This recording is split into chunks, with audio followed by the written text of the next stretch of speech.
was a typical Saturday afternoon in my suburban neighborhood. I had just finished my work for the day and was looking forward to a quiet evening. My neighbor, Mrs. Parker, had asked me to check on her dog, Max, while she was out of town. Max was a friendly golden retriever who loved to play fetch in the park nearby. I agreed and took Max for his usual walk. As we strolled through the park, I noticed a young child, probably around 7 or 8, playing alone near the swings. The child was dressed in bright colors and seemed to be having a great time. The park was empty except for us. Max started barking and wagging his tail, trying to get the child's attention. The child, looking over, smiled and came closer. I thought nothing of it, assuming they were just playing. The child had a small ball in hand and threw it for Max. Max eagerly chased after it, and I watched with amusement. But as time went on, I noticed the child seemed unusually persistent, repeatedly throwing the ball and calling Max.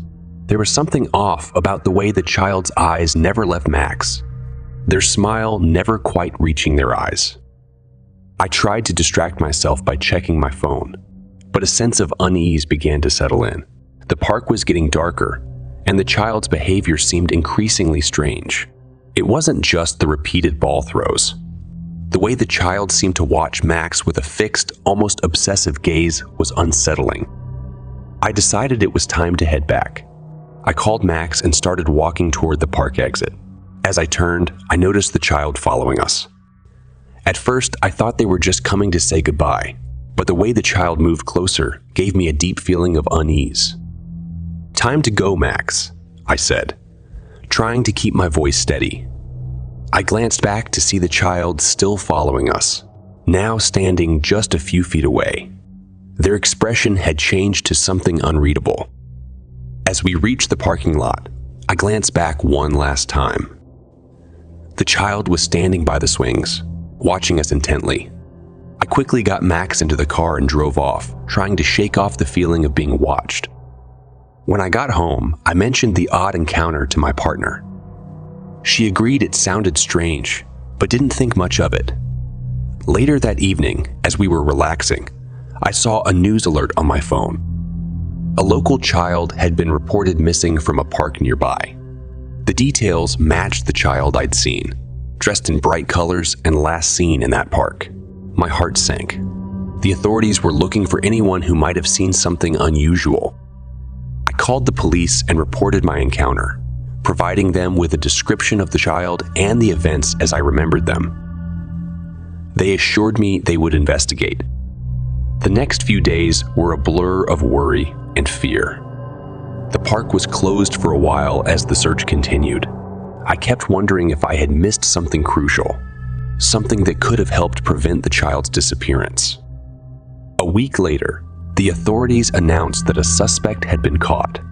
It turned out that someone had been using a dog to lure children into dangerous situations. The suspect was known for their manipulative tactics and had a history of similar crimes. I couldn't help but feel like I had failed. The park, once a place of carefree afternoons, now felt heavy with guilt. Every time I passed by, I was overwhelmed by a deep sadness, a gnawing regret. I never saw that child again, and I never got any answers. All I was left with was the haunting feeling that sometimes things slip through our fingers, just out of sight, and we only realized too late how much it mattered. It was a chilly autumn night when I left my friend's house in Ballarat, heading back to Geelong. The evening had been pleasant, catching up over dinner, but as I drove home, the mood turned eerie. About halfway home, picking up strangers is never a good idea, but something about his posture, the way he seemed to shiver even in the cold, made me feel uneasy, but also compelled to help. I pulled over, rolling down the window. "Need a lift?" I asked, trying to sound casual. The man hesitated, then nodded. I unlocked the door and he climbed in, thanking me. As soon as he was inside, he seemed to relax a bit, but the air in the car grew heavier. He didn't say much, just stared out the window, occasionally glancing at me with eyes that seemed too calculating. We drove in silence for a while, with me feeling increasingly uncomfortable. Then, out of the blue, he turned to me and asked, "Do you ever wonder what it's like to be really free?" I glanced at him through the rearview mirror. "What do you mean?" I asked, trying to keep my voice steady. "Free from everything," he said, his tone almost wistful. "From rules, from the past, from life itself." His words gave me goosebumps. I tried to shake it off, thinking maybe he was just a drifter with a philosophical bent. I decided to drop him off at the next town, where he could find another ride or help. As we approached a small, dimly lit town, I slowed down, ready to pull over. "This is as far as I can go," I said, trying to sound gentle but firm. "I think this would be a good spot for you to stay." He didn't move. Instead, he turned to me with a strange smile, and his eyes looked darker, more intense. "Actually, I think I'd rather stay with you a bit longer." A chill ran through me. Something about his demeanor had shifted from strange to downright menacing. I tried to keep my voice calm as I said, "I really think it's best for you to stay here." He didn't respond immediately. The silence was thick, almost suffocating. Then, suddenly, he reached into his coat. My heart raced as I braced myself for what might come next. But instead of pulling out a weapon, he retrieved a small, worn-out diary, handing it to me. "Take this," he said softly. "It's a gift. I won't need it where I'm going." I don't know why he gave me that diary. Before I could react, he opened the door and stepped out, disappearing into the night. I watched him walk away, a sense of dread settling over me. I quickly drove away, heart racing, wanting nothing more than to forget the strange encounter. When I got home, I opened the diary.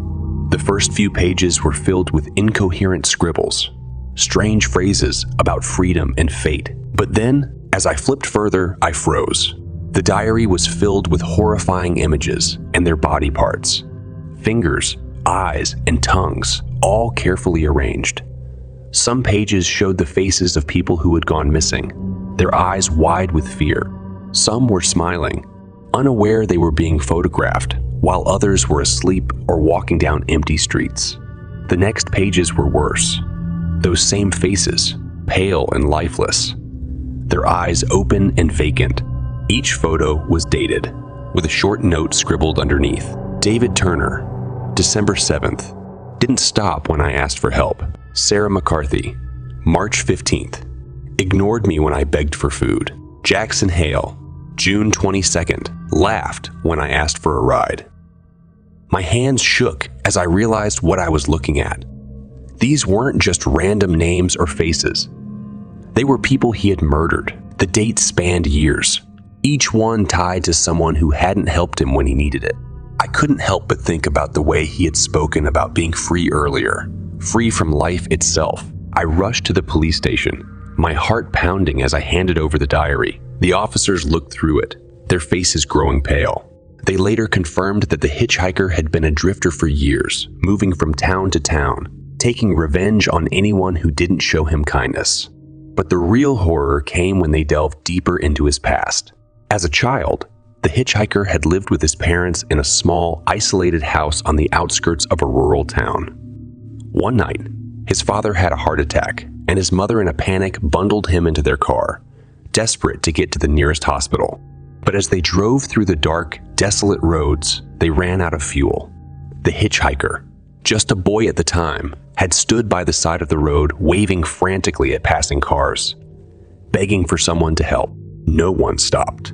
His father died in the back seat of the car that night. His mother, overwhelmed with grief and despair, never recovered, dying not long after. From that moment, something inside the boy snapped. He grew up believing that the world was cruel, that people only looked after themselves, and he vowed to make sure that no one else got away with turning their back on him. The police launched an investigation. They were still piecing together his activities, but it was clear he had been stalking and preying on people, and I had narrowly escaped a dangerous encounter. I'm still haunted by that night, especially when I drive alone. Every shadow and every strange figure by the roadside makes me wary. The memory of that unsettling encounter with the hitchhiker serves as a chilling reminder of how close I came to becoming just another entry in his grim book. It was just another Friday night at the gas station, one of those dead shifts that dragged on forever. My name's Olivia, and I'm a college student trying to make some extra cash. It's a pretty quiet place tucked away at the edge of town near the highway. I worked the late shift regularly 11 p.m., 7 a.m., long hours, not much pay, but it was something. Most of the nights, it was the same routine. A couple of truckers stopping by, a few late-night travelers filling up, and the occasional group of rowdy teenagers trying to buy beer with fake ID. But that night was different. It started around midnight when this old beat-up car pulled into the lot. 3 guys got out early 20s, maybe rough-looking, dressed in hoodies with their hands in their pockets. At first, I thought they were just passing through. They walked in casually pretending to browse the snacks. But the longer they stayed, the more something felt off. One of them kept looking over at me, not saying a word, just staring. My gut told me something was wrong, but I brushed it off. I've dealt with weird customers before. After a few minutes, one of them came up to the counter, tossing down a pack of gum. He was smirking, like he knew something I didn't. "Slow night, huh?" he said. "Yeah, pretty quiet," I replied, trying to keep it cool. I scanned the gum and gave him his total, but he didn't pull out any cash. Instead, he just stood there staring at me. That's when the other 2 guys slowly started closing in. One was leaning by the entrance, the other pretending to browse behind me. My heart was racing, but I tried to act like I wasn't bothered. "Something wrong?" I asked, my voice shakier than I wanted it to be. The guy smirked again. "Nah, just thinking you look like you'd be fun to hang out with." I knew where this was going. They weren't here for snacks or gas. I could feel the tension thickening in the air, and I realized I was completely alone. No one had pulled up for gas in over an hour, and the cameras were old and barely worked. I considered reaching for the phone, but something told me not to. The guy behind me was close enough to notice, and I didn't want to make a move that would set them off. Instead, I played dumb. "Sorry, man, I've got a job to do," I said, forcing a smile. "Come on, don't be like that," he said, leaning in a little closer, his breath reeking of cigarettes. "We just want to talk." Suddenly, the guy behind me slammed something down on the counter. A knife. Small but sharp enough to make a point. "We're not asking," he said. My mind raced, trying to figure out a way out of this. I wasn't a fighter. If they wanted to rob the place, I'd let them take whatever they wanted. But the way they were looking at me, this wasn't just about money. Just then, I heard a noise outside, the sound of a car pulling into the lot. The guys froze for a second, exchanging glances.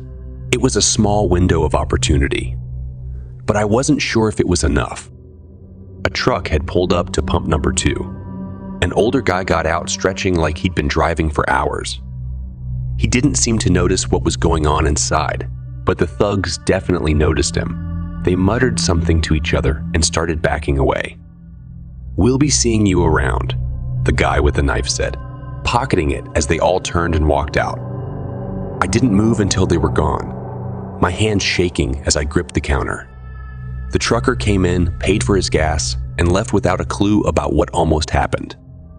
After my shift ended, I told the manager what happened, and I left the job. It was my first year at university where I didn't know anyone.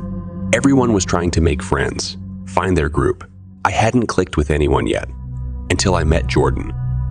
Jordan was everywhere, always talking to people. He had this way of making you feel included, no matter the situation. We started chatting after one of our psych classes and quickly began hanging out after lectures. He was a bit strange at times, but I figured it was just part of his quirky personality. A few weeks later, Jordan invited me to a small party at his place. Just a few people, he told me.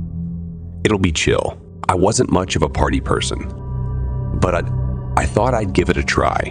When I got there, it was like he said, just a handful of people. A couple of girls from our class, a guy I recognized from lectures, and a few of Jordan's usual friends. The vibe was laid-back students just unwinding. But after a while, the atmosphere began to feel off. Jordan kept glancing at everyone, and his friends were weirdly quiet. They weren't really engaging, just sitting there watching like they were waiting for something. I couldn't shake the feeling that something was wrong. After about an hour, I made up an excuse to leave, telling Jordan I wasn't feeling well. He didn't seem to care, just smiled and told me to take care. I left feeling uneasy, but I brushed it off at the time. A few days passed, and I didn't see or hear from any of them. Then the rumors started students had gone missing. 2 weeks later, Jordan was arrested. The police had raided his house after multiple missing person reports. What they found shocked everyone. The bones of several students buried in his basement. The same people I'd been at party with. I couldn't believe it. I had been there, talking to those same people. At first, the news said Jordan had something to do with their deaths, but as more details came out, the truth was even worse. The police found more than just bones. Jordan and his friends hadn't just killed those students. They had eaten them. It sounded like something from a horror movie. They were addicted to human flesh, like it was some kind of twisted drug. The report said they would have these gatherings where they'd pick their next victim, and then, well, you can guess what happened next. I couldn't stop picturing those nights in that basement. The same friendly faces I'd seen at the party, now gone forever. It all started after a car accident. Jordan had been driving drunk with two of his friends. They hit someone and killed them on the spot. In a panic, instead of calling for help, they decided to hide the body in the most gruesome way possible. They ate it. Jordan later confessed that it was supposed to be a one-time thing, a desperate move to cover up the crime. But the experience haunted them, the taste stuck with them, and soon they craved it again. When I think back to that party, I can't shake the feeling that I could have been one of them. Just a few more hours. One different choice, and I might never have walked out of that house. I could have been another set of bones in that basement. It's been months since the trial. Jordan and two others were sentenced to life in prison. Jordan, though, got death row. The campus moved on, but I haven't. I don't understand why I was spared. Why I walked out of there while others didn't. I tell myself it's over, that they're locked away for good. But I still wake up in the middle of the night thinking about it. It could have been me, and that's something I'll never forget.